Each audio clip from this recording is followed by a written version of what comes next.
ሰላም ጤና ይስጥልን። ይህ ደስታ ባንኮኒ ነው። ደስታ ባንኮኒ በደስታ መልቲሚዲያ እና ፕሮዳክሽን ተዘጋጅቶ የሚቀርብላችሁ መጽሐፍና በመጽሐፍ ጉዳዮች ላይ ደራሲያን፣ አንባቢያን እና ልዩ የመጽሐፍ ፍቅር ያለባቸውን ሀሳቦቻቸውን ማጋራት የሚችሉ ሀሳቦቻቸውንም የሚያጋሩ ሰዎች ሀሳቦቻቸውን እንዲያጋሩ የምናደርግበት ልዩ ፕሮግራማችን ነው።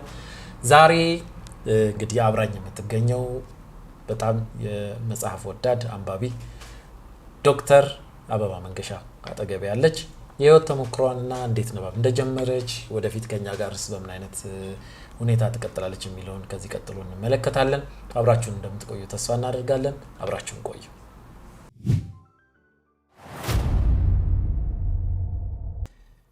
ዶክተር አበባ መንገሻ ደስታ ባንኮኒን ጥሪ ተከትለሽ እዚህ ድረስ ስለተገኘሽልን በጣም እናመሰግናለን። ወደፊትም ቤተሰብ እንደምንሆን ባለ ብዙ ተስፋ ነን። ተመልካቾችም ይጠብቃሉ ብዬ አስባለሁ። ይሄንን እስቲ ልጅነታችንን እናስታውስ። እንደውም አንድ ትምህርት ቤት ተምረናልኛ። ሃይስኩል እናት የመጀመሪያ እና አጠቃላይ ደረጃ ትምህርት ቤት 9 እና 10 በነበርኩበት ሰዓት አንቺ ደግሞ 11 እና 12 በሆን ሚዲያ ላይ እናገለግል ነበር ሁለታችንም። እሱ ላይ ያሳደረብን ተጽዕኖ አለ። መጽሐፎቻችን ላይ የምናነባቸውም ላይ ህይወታችንም ላይ ትልቅ ተጽዕኖ አሳድሮ አልፏል ብዬ አስባለሁ። የዛን ጊዜ የነበረን ይሄ አርቱ ላይ ያለን ኢንቮልቭመንት ወይም ደግሞ ይሄ ተሳትፎ ትልቅ ተጽዕኖ አሳድሮብናል በህይወታችን ውስጥ ብዬ አስባለሁ። እኔ በግሌ አንቺ እንዴት ትመለከቻለሽ? እንግዲህ ያው ሃይስኩል አብሬ ነው አየዤ ማየውነት አይደለም ከአጠቃላይ ቤት ጋር አርቱ አይ ቲንክ እንደውም እኔ ሃይስኩል በጣም አክቲቭ ከነበርኩት የበለጠ ኤሌመንታሪ በጣም አክቲቭ ነበርኩ ብዬ አስባለሁ። ያው ሚኒ ሚዲያ ላይ መስራታችን እንዳለ ሆኖ አንተ ቲያትሮችን ታዘጋጅ ነበረ። ብሶት በጎዳና አይደል? ይሄው ካሜራማናችንም አክተር ነበር። ተሳትፎ ነበረው። ይዘነው የመጣነው ነገር ነውና አንተ በጣም አጠናክረህ ቀጥለኸዋል። እኔም ከውስጥ ያልወጣም ግን አይ ቲንክ ሕክምና ውስጥ ስትገባ ትንሽ በጣም ዲቮትድ መሆን ስለሚኖርብህ ጊዜህን በጣም ስለሚወስድ የቻሉ ሰዎች ሊኖሩ ይችላሉ። ለእኔ ግን አርቆኛል ብዬ አስባለሁ ከአርቱ። እንግዲህ አሁን ለመመለስ አስባለሁ። እሺ እስቲ እንግዲህ አብሮ ይመልሰን። መጽሐፋችንን ካወጣን 1-4 ዓመት ሆኖ ነው እንግዲህ አብረን እንመለሳለን የሚል ተስፋ አለ። እስቲ በልጅነትሽ ካነበብሻቸው መጽሐፍቶች በቃ ሰርተውኛል ብለሽ የምታስቢው መጽሐፍ አለ ወይ? ወይም ደግሞ በቃ በዛ እድሜ ላለችው አበባ ለነበረችው አበባ ብታገኛት እስቲ ይሄንን መጽሐፍ ማንበብ አለብሽ የምትያት ምክር ካለ ወይም ደግሞ በቃ ማንበብ ነበረበት አበባ ይሄንን መጽሐፍ የዛ ጊዜ አሁን ሳይሆን ብለሽ የምታስቢው መጽሐፍ አለ? እንደዛ ምንም መጽሐፍ የለም። ግን ማንበብ ያስተማሩኝን መጽሐፍት አስታውሳቸዋለሁ። በጣም ጥሩ ልምድ ነው የማስበው። ለኛ ቤት የተደረገው ተማሪዎች ገና ህፃናት ሆነን የአንደኛ ክፍል የሁለተኛ ክፍል ተማሪዎች ሆነን አይ ቲንክ እኔ ሁለተኛ ክፍል ሆኜ ነው የሚመስለኝ 3 መጽሐፍቶች ተገዝተው ይሰጡናል እና መጽሐፍቶቹ ትንሽ ለአዋቂ የተጻፉ መጽሐፍቶች ናቸው። ግን አላማው የነበረው አንብበን ትንሽ መረዳት እንዲኖረን ግማሽ ገጽ አንድ ፓራግራፍ እንድናነብ እሱን ያነበብነው ደግሞ እንድንተረክ ነበር የተደረገው ቤት ውስጥና በዛን ጊዜ ተሰጥተውን የነበሩት 3 መጽሐፍት አንድ ቡጽጌሬዳ የሚል ያልተመቻት ችግኝና እናት ሀገር የሚለው መጽሐፍቶች ናቸው። በእርግጠኝነት እኔ ያልተመቻት ችግኝ የሚለው መጽሐፍ አንብቤ የመጽሐፉ ኢሴንስ የገባኝ 9ኛ ክፍል ወይም ከ8 ወደ 9ኛ ክፍል ስሻገር ያላችሁ ነው። በምን ያህል አላማው የነበረው ገባኝ። ፓራግራፉን አንብበሽ ማለት ስንተኛ ክፍል እያለሽ አንብበሽው ነው 9ኛ ክፍል ስትደርሺ የገባሽ? አይ ለምን አንደኛ ክፍል ሁለተኛ ክፍል ታሪኩን ለመናገር 1 ፓራግራፍ 2 ፓራግራፍ አነበብኩ። ከዛ በኋላ ግን ሌሎች መጽሐፍት ላይ አይኔን ከፈተልኝ። መጽሐፉ አልገባኝም ግን ለሌሎች መጽሐፍት አይኔን ከፈተልኝ። ስለዚህ እነሱን አነበብኩ። 5ኛ ከ4 ወደ 5 ሳልፍ ለመጀመሪያ ጊዜ ፍቅር እስከ መቃብርን አነበብኩ። በጣም ፋሲኔት አደረገኝ። በጣም ይወራለት መጽሐፍት ነው። ኦልሞስት ሳምንት ባልሞላ ጊዜ ውስጥ ነው ያነበብኩት። በወቅቱ ደስ አለኝ። ከዛ እንቡጥ ጽጌረዳ ስለሚባለው መጽሐፍት እናቴና አክስቴ ያወራሉ። በጣም ፋሲኔት አድርጓቸው እዛ ላይ ስለነበሩ ታሪኮች ያወራሉ። እኔ መጽሐፉን አንብቤው ልረዳው አልቻልኩም በዛን ጊዜ። ስለዚህ ምን ወሰንኩኝ? እነሱ መጽሐፍቱን ተረድተው ይሄን ያህል ሊያወሩት ከቻሉ እኔ ይሄን መጽሐፍ ማንበብ አለብኝ አልኩኝ እና ከ7 ወደ 8 ሻገር አነበብኩት መጽሐፍቱን። ገባኝ እና መጀመሪያ አካባቢ ነበረ የመጽሐፉ ታሪክ እንዴት ነው? ዊልቸር ላይ ያለች አንድ ሴት የመጀመሪያው ምዕራፍ በሙሉ ውስጣዊ ሀሳቦቿን ነው የሚያወራው። ከዛ እሷን ሊጠይቋት የሚመጡ ሻምበልና ዶክተር ካራክተሮች አሉ። እነሱ ደግሞ በሀሳብ ላይ በጣም ከፍተኛ የሆነ ክርክር ያደርጋሉ። ስለዚህ ከመጽሐፍት ውስጥ ሀሳብ መልቀም፣ ከዛ ደግሞ ዊልቸር ላይ መሆኗን ራሱ መረዳት፣ በሀሳብ ውስጥ ማለፍ፣ ከዛ የግል ታሪኳን መናገር ትጀምራለች። እንዴት ዊልቸር ላይ እንደተገኘች በስተመጨረሻ የምታውቀው መጽሐፉን 2ኛው ክፍል ላይ ስትደርስ ነው። እና የትምህርት ቤት ህይወት ነበረ፣ ስለ ጓደኞቿ ታወራለች። ፋሲኔት የሚያደርግ ትምህርት ቤት ህይወት ነበራት። ኦልሞስት በወቅቱ ኤሊዛቤት ቴይለርን ትመስያለሽ ተብሎ ሰው በጣም የሚጎመጃት በጣም ቆንጆ አይነት ሴት ነበረች። ግን አባቷ በጣም በዲሲፕሊን ስላሳደጋት ትራፕ ውስጥ ላለመውደቅ ትጠነቀቃለች ደግሞ የወንዶች። ከዛ በመሀል በቁንጅናዋ ደግሞ የሚመኛት ሰው ቤተሰቡን ቀርቦ ከዛ እሷን እንዴት ወጥመድ ውስጥ እንዳጠመዳት፣ ከዛ እንዴት እንደጎዳት፣ እንዴት እንደጠለፋት፣ ከሱ እንዴት እንደሸሸች፣ ከዛ ስታመልጥ በደረሰባት ጉዳት በጥይት ተመታ ዊልቸር ላይ እንደሆነች፣ ከዛ መጨረሻውም ያው ጥሩ ይሆናል መራመድ ትችላለች። እሱን ግን የመጨረሻዎቹ አንቀጾች ላይ ነው የምታነበው። ግን የትምህርት ቤት ህይወቱ የነበሯት ጓደኞች ስለማም ፋሲኔት አደረገኝ እንቡጥ ጽጌረዳ በሚለው መጽሐፍ ማለት ነው። በቃ የመጽሐፍ ፍቅር አደረብኝ። ከዛ በኋላ ያው በርካታ መጽሐፍት በደራሲ ነበር ማነበው። ባሉ ግርማን ከጀመርኩኝ አሁን መጀመሪያ ያነበብኩት መጽሐፉ ኦሮማይ ነው። ኦሮማይ በጣም ገራሚ መጽሐፍ ነው ለኔ። ከዛ በተለያየ ጊዜ የተለያየ ካራክተሮች ፋሲኔት ያደርጉኛል። ለምሳሌ መጀመሪያ አካባቢ አጠቃላይ ታሪኩ ነው ፋሲኔት የሚያደርገኝ። ግን እየቆየው ስመጣ ለምሳሌ የኮሎኔል ታሪክ ወልዳይ ታሪክ በቃ ውስጤን ይነካዋል። የሆነ ሰዓት ላይ ኮሎኔል በትረ ከዛ በሱ ስር የሚሰሩት 4ቱ ሰላዮቹ የነበሩት ስዕል ማንነ ተከስተ በቃ ውስጤ ሰዎች ሆነው ይታዩኛል። ገብቷል። ስለዚህ እሱ የሆነ ሰዓት ላይ ፋሲኔት ያደርገኛል። ፍቅር እስከ መቃብርም እንደዛው ነው። መጀመሪያ ጊዜ ሳነበው የፍቅር ታሪኩ ነው ኦፍ ኮርስ ትኩረቴን የሚይዘው። ግን ከሆነ ጊዜ በኋላ በጣም ደጋግሜ ያነበብኩት መጽሐፍ ነው ፍቅር እስከ መቃብር እና በጣም ትዝ የሚሉኝ የሆነ ሰዓት ላይ ትኩረቴን የሚይዙት ታሪኮች የነበሩት ለምሳሌ ቀኛዝማች አካሉ ከፊት አውራሪ መሸሻ ጋር ያደረጉት የነበረው ክርክር፣ ከዛ ያበጀ በለው ታሪክ የባለ ሀገሮች አመጽ። ስለዚህ በተለያየ እድሜ ክልል ላይ አንድ መጽሐፍ ሆኖ የተለያየ አይነት ተጽዕኖ ሊያሳድርብህ ይችላል። ግን መሰረቱ ተጣለ ብዬ ማስበው መጀመሪያ ድሮ 1ኛ ክፍል 2ኛ ክፍል ሆኜ አንቀጽ እንዳነብ ተደርጎ እሱን አንቀጽ ማውራት መቻል፣ ትንሽ መረዳት መቻል። ኦኬ ስለዚህ መጽሐፍቶች ልክ ሰዎችን እንደምታነባቸው፣ ሰዎችን እንደምትረዳቸው፣ የሰዎችን ተረት ተረት ሰምተህ ደስ እንደሚልህ በውስጥህ ኢማጂኔሽን መፍጠር ይችላሉ፣ ደስታን መፍጠር ይችላሉ። ሀሳብ የምትገናኝበት መንገድ ነው፣ ከሰፊው ዓለም ጋር ያስተዋውቃል የሚለውን ነገር መሰረት ጣለልኝ ብዬ አስባለሁ። እና ይሄ ነው ብዬ ማነሳው መጽሐፍት የለም። በተለያየ ጊዜ የተለያዩ መጽሐፍት ጫና ያሳድሩብኛል። የሆነ ሰዓት ላይ በጣም በተከታታይ ማነባቸው መጽሐፍት የአብዮት መጽሐፍት ናቸው።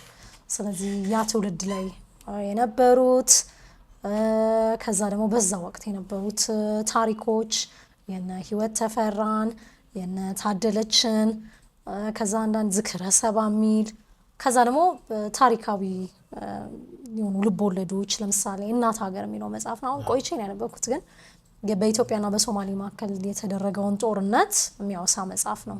ያ ዘመን ጊዜ ነበረ ነው። ስለዚህ ሁሉም የጻፏቸውን የነ ሻምበል ርስቴ መኮንን አባቴ ማን ነው የአባቱን ታሪክ የጻፈበት መጽሐፍ፣ እነዚህን በተለያየ ወቅት ያነበብኳቸው። ስለዚህ የሆነ ወቅት ላይ በቃ አብዮተኛ ልሁን ትላለህ ማለት ነው። እሱን በምታነብበት ጊዜ ያለውን ነገር ተቃዋሚ ይልሻል ነው ወይስ በቃ እሱም አለ። ከዛ ደግሞ ሶሻሊዝም ማለት ደግሞ በጣም በቃ እንዴት ለምን ፌል አረገ ሶሻሊዝም አዋጭ ነበር ትላለህ። ከዛ ግን የሆኑ ደግሞ ለየት ያሉ ፍልስፍናዎች ማንበብ ትጀምራለህ። አሁን አይን ራንድን ሳነባት በጣም ነው ፋሲኔትድ የሆንኩት በፍልስፍናዎች እና በጣም ጫና አሳድራብኛለች። አሁን ፋውንቴን ሄድ አትላስ ሽረግድ እነሱን ሳነብ ጫና ያሳድሩባል። ከዛ ፍልስፍናዎቹንም ያው አብረሃ አያይዘህ ማንበብ ትጀምራለህ እና ያው በተለያየ እድሜያችን ክልል አንድ መጽሐፍት የተለያየ ታሪኩ ፋሲኔት ሊያረገን ይችላል። መሰረቱ ግን እንደነገርኩህ አንድ ያክፍል ለሁለት ያክፍል በጣም ትልቅ መሰረት ይጥላል ማለት ነው። እንደዚህ ለልጆችም ይሄንን ነገር ማድረግ አንደኛ አእምሮም ያሰፋል ብዬ አስባለሁ። ከዚህ በፊት ከአንድ የአእምሮ ሕክምና ስፔሻሊስት ሐኪም ጋር ዶክተር መክተው ከበደ ይባላል የአእምሮ ጤናና ስለ ንባብ አጠቃላይ በእንደዚሁ በዚህ ፕሮግራም ታይቶ ነበር ሰርተን ነበር። ተመልካቾች እዛው ዩቲዩብ አካውንታችንን ይሄን ቪዲዮ የምትመለከቱ ወደ ኋላ ሄዳችሁ ዶክተር መክተውና እኔ ያደረግነውን ውይይት መመልከት ትችላላችሁ። በዚህ አጋጣሚ ለንባብ መሰረት የሚጥል ሰው አለ ሁሌ አብሮሽ እያነበበ ወይም ደግሞ እንደ አሳይመንት እየሰጠሽ ወይም ደግሞ ያ ሰው አንብቦ ያለበትን ደረጃ ለመድረስ በማሰብም ሰዎች በእነዚህም ምክንያቶች ሊሆን ይችላሉ በራስ ተነሳሽነትም ወደ ንባብ ውስጥ ይገባሉ። አንቺን ንባብ ውስጥ በደንብ እንድትገቢ ያደረገሽ ምክንያቱም እኔ ረጅም ዓመት ትውውቃል። በዛ ትውውቃችን ጊዜ ውስጥ አንዳንዴ እኔ እጄ የማይደርስባቸው መጽሐፎች ራሱ ሰምቻቸው ማላቃቸው መጽሐፎች ራሱ ደርሶሽ አንብበሽ ለኔ መተሽ የምታጋሪበት መንፈስ በቃ ሆም ብሎ ስራዬ ብሎ እንዳነበበ አይነት ሰው የማየስ ወይም ደግሞ ትየባን የመስራት ወይም ደግሞ በዛ መጽሐፍ ላይ ፕሮግራም የማድረግ ወይም ደግሞ አንብቦ ተዘጋጅቶ ስለዛ መጽሐፍ ጥናታዊ ጽሑፍ እስከማቅረብ ድረስ የደረሰ ትንታኔ የምትሰጭበት ሁኔታዎች ይገጥሙኛል ሁሌ።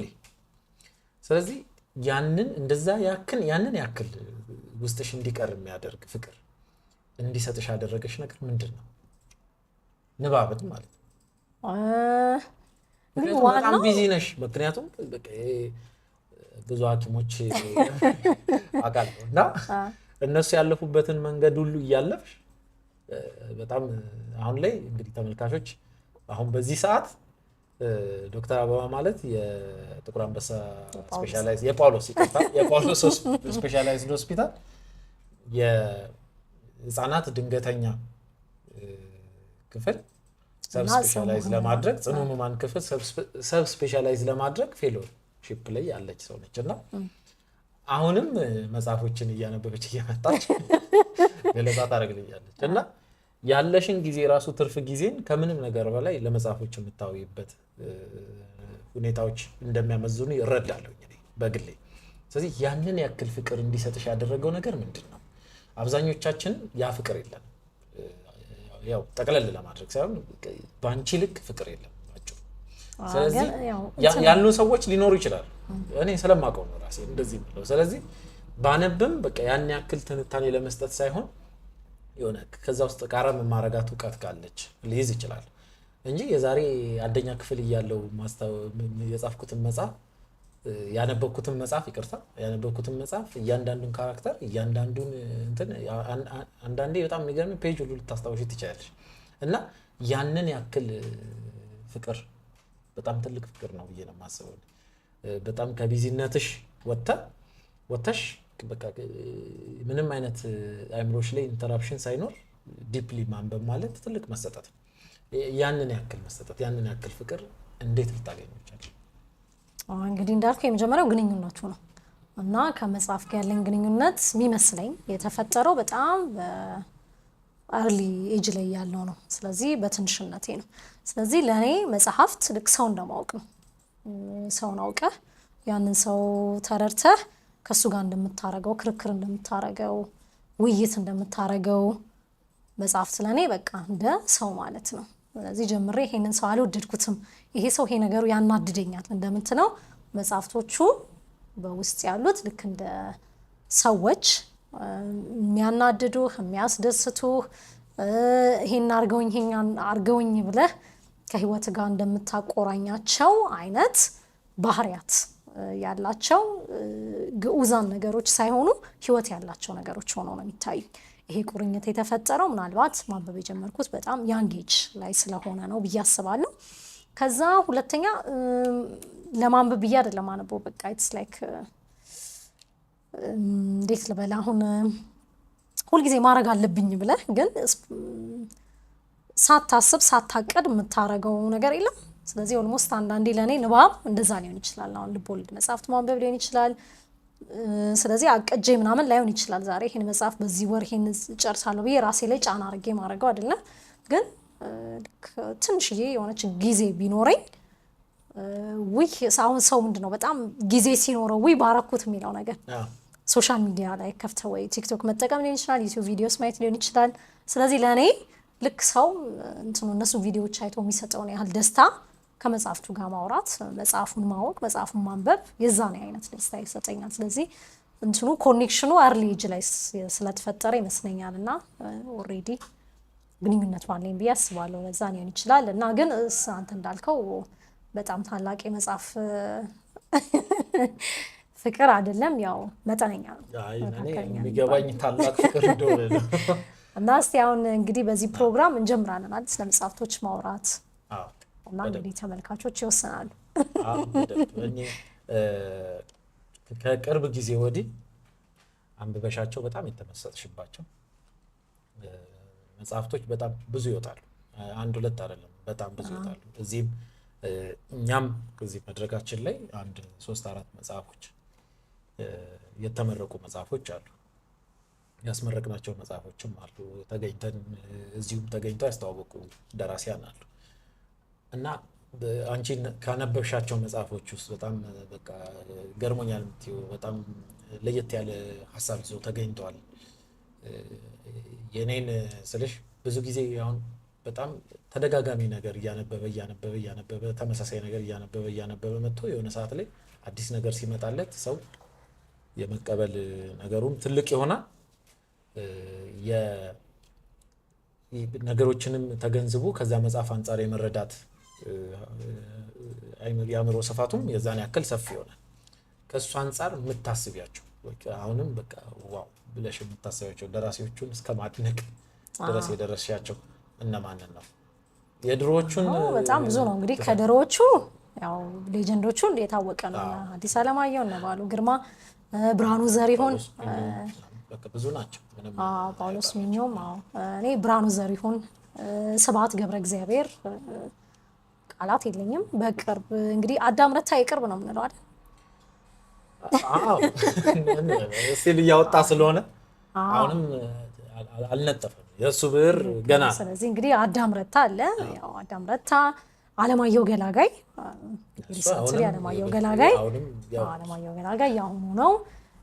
ወጣት ግን እነዚህ አንጋፋ ደራሲያን ናቸው። ወጣት ደራሲያን እንግዲህ በቅርብ በጣም እያስደነቁኝ ያሉ ደራሲዎች አሉ። አሁን በቅርብ ያነበብኩት ሀገር ያጣሞት የሚል ሄኖክ በቀለ ለማ የጻፈው በጣም እንግዲህ እናወራበታለን ብዬ አስባለሁ። ፋስኔት ያደረገኝ ነው። አንደኛ ቴክኒኩ በጣም የተለየ ቴክኒክ ይዞ ነው የመጣው።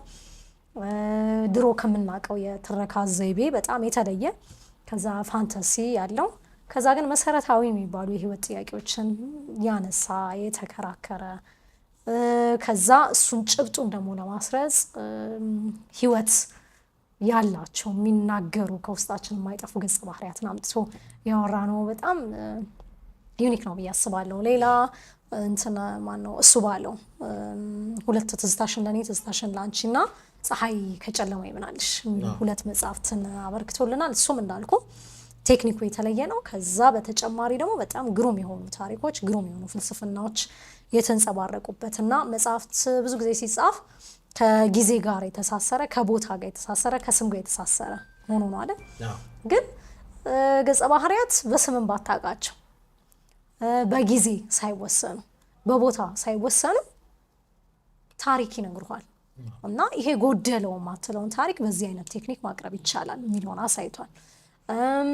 እና በቅርብ ሌላ ያነበብኩት ፀሐይ ከጨለማ ይብናልሽ ላይ ዜማን መሰረት በማድረግ እንዴት ድርሰት መጻፍ ይቻላል እና በጣም የተለየ ቴክኒክ ነው። በግዕዝም ተከትሎ ነው ግን ዜማ መሰረት በማድረግ የተጻፈ መጽሐፍ ነው። እሱም ልክ እንዳልኩ በጊዜ በስም ያልተገደበ ግን መጽሐፉን እንዳታቀው ገጸ ባህሪው እንዳይገባ አላደረገም እና የተለየ ቴክኒኮች ይዘው የመጡ መጽሐፍቶች አሉና ያው አለማየሁ ገላጋይ አዳዲስ የወጣቸውን መጽሐፍቶች ጨምሮ አዳም ረታ እንዳሉ ሆነው የሁለቱን መጽሐፍት በጣም አድንቄ ያለው ሌላ ትናንሽ አለላዎች ግርባብ በጣም ቆንጆ ቆንጆ መጽሐፍት እየወጡ ነውና እንደውም እኔ አስብ ነበረ ያኛው ዘመን ወርቃማ ትውልድ ነው ይባል ይሁን እንዴል ነበር ግን አሁን በእኛም ዘመናችንን የሚገልጽ የኛን ቀለም የሚገልጹ መጽሐፍቶች እየወጡ ነውና ደስ ይላል ተመልካቾችም እንዲያነቧቸው ጋብዛል እንግዲህ እስካሁን ያነበብሻቸውን እስካሁን የጠራሻቸውን ይቅርታ የጠራሻቸውን መጽሐፎች ተመልካቾች የሚያውቋቸው ይመስለኛል ካላወቋቸው ደግሞ በቀጣይ በሰንስራት እያያዝን እየመጣን አንዳንድ ነገሮችን የምንነጋገርበት ልዩ ፕሮግራም ደግሞ ይኖረናል ብዬ አስባለሁ ከአንቺ ጋር አሁን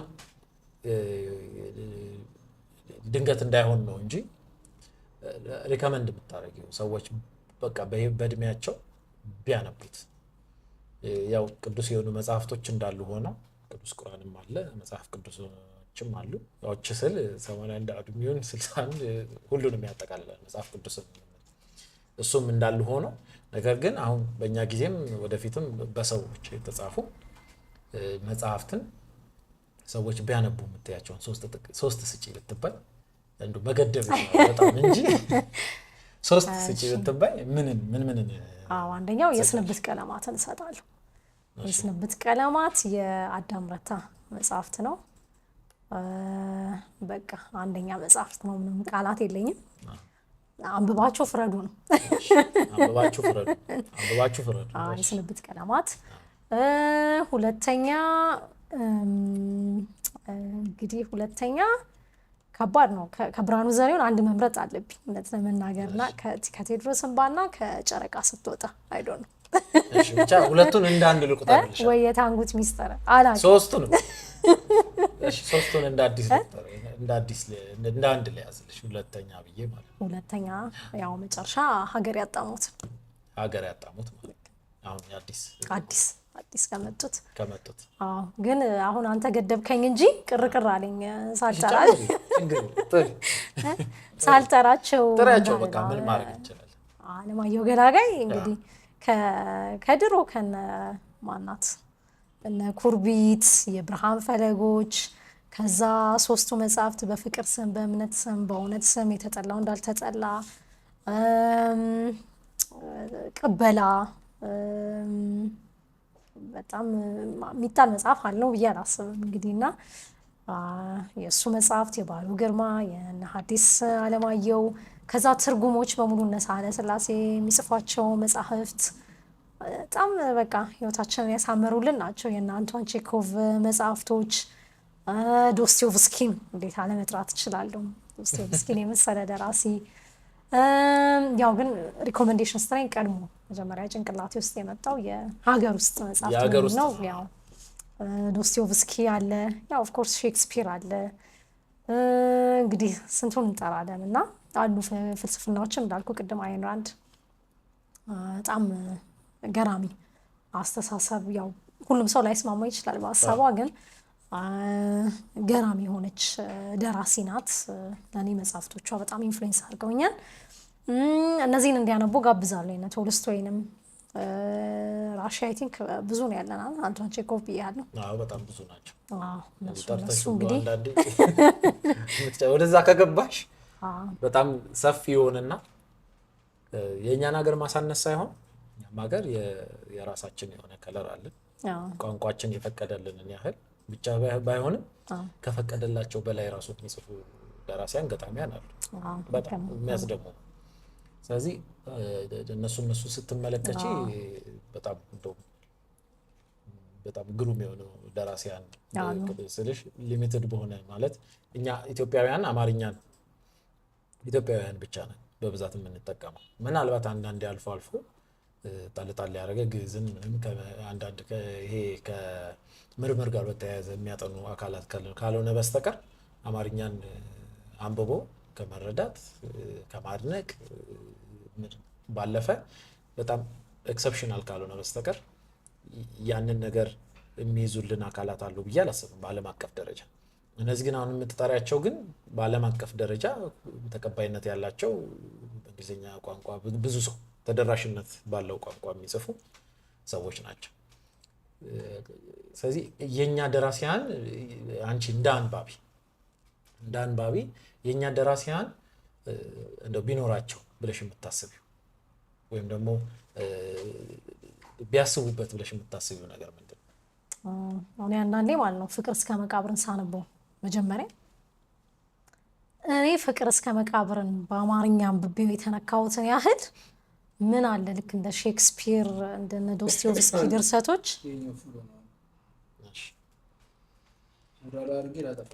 አርግ ገልብጫለሁ ሙሉ ገልብጫለሁ 22 ፋይል አሳልፌያለሁ። ጀምር። እሺ እና እኔ ፍቅር እስከ መቃብርን አንብቤ የተነካሁትን ያህል ደስ ያለኝን ያዘንኩትን በፍልስፍናውን ያወራሁትን ከዛ ያልኖርኩበትን ዘመን የኖርኩበትን ያህል ያሳወቀኝን ያህል ምን አለ የዓለም ሕዝብ ሁሉ የሐዲስ ዓለማየሁ መጽሐፍ አንብቦ እንደ ቺንዋ አቸቤ እንደ ዶስቶየቭስኪ እንደ ሼክስፒር በተነበበ ሰው ስሜቱ በደረሰው ላሉ እና እንዳልከው በአማርኛ ቋንቋ ይጻፋል ግን ልክ ስነ ጽሁፋዊ ውበቱ እንዳለበት ሆኖ ግን ለዓለም ሕዝብ አልደረሰም እና እንደዛ ቢደርስ እላለሁ። አይ ቲንክ እንትኖቹ አሉን እኔ እሴቱ ገለጻው ገጸ ባህሪያቱ ደራሲዎቹ እንተናነሳለን ብዬ አላስብም። አሉን እንግሊዝኛ መጽሐፍ አንብበህ ልክ የሱን ያህል የነማሞ ውድነህ የትርጉም ስራዎች ዋናውን ስታነበው እንዴ እንደውም አንዳንዴ እኔ ትርጉሙ ሊበልጥብኝ ይችላል ጭራሽ እና የሚያንሰው ነገር አለ ብዬ አላስብም። ግን እኛን የነኩንን ያህል ወደ ሌላው እንዲደርሱ ውበቱን በጠበቀ መልኩ ስነ ጽሁፋዊ ሴቱ እንዳለ ክርክሮቹ ምኖቹ እንዳሉ መተርጎም ቢችሉ ብዬ እመኛለሁ። ለእንትኖቹ ዓለም አቀፍ ደረጃ ተደራሽ መድረስ ነው የቀረን።